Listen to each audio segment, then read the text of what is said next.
Hey guys, welcome back to another video. Just wanted to talk about this game where I did a Balestra Mate and also just a few other things as well. So he's played a lot of pawn moves and it's the R.O. Kelly opening as well, Sicilian style. Usually defend this square, but it's usually good if the knight was already on c3 because it's just defending bishops coming here, knights coming here, but there's no threat there. So you're just wasting a tempo, allowing your opponents to get extra moves. And look at the opponent, he's actually moving all these pawns out.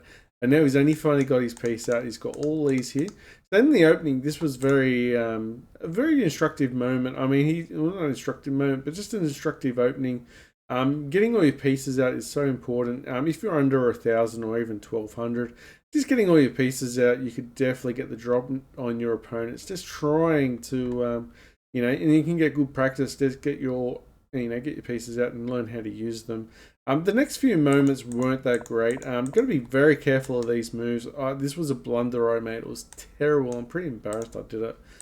And yeah, he just took. Just got to be careful when you move pawns. This is the reason why I'm saying it too. It sort of reminds me not to do that move. I barely do it anymore, but it's still in there as well, where you can move pawns and you remove key squares that you're defending. So keep in mind when you move pawns, very important.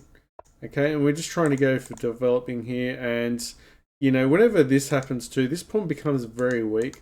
So bishop's eyeing down the king towards there, and yeah, that pawn can become very weak. So something to keep in mind.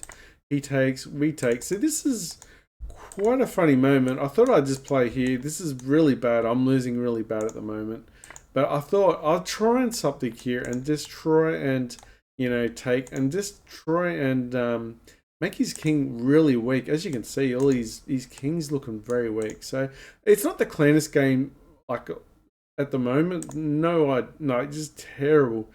But then I play this move. I've got an idea, right? And he goes for here. So this is the moment where I can see a couple moves in. The next move, the computer probably doesn't suggest knight, right? But I've got other ideas. I'm thinking if my knight, if he gets if I go here, he gets my queen. But I've actually calculated the whole way. So if you can have a look, he's taken wrong. And funny enough, we've got mate in 2.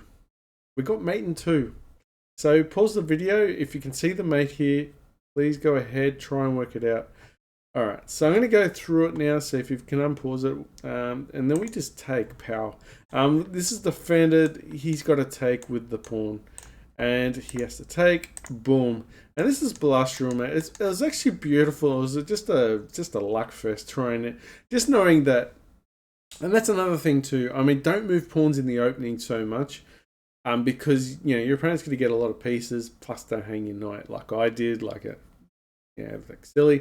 But also don't forget, points only a part of the thing. Points are only a guide.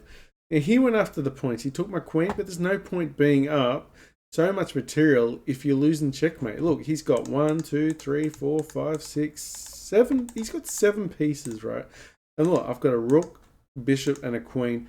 That just tells you don't always go for the points. And yeah, that's pretty much all I wanted to say. Thanks for watching, and I'll see you in the next video.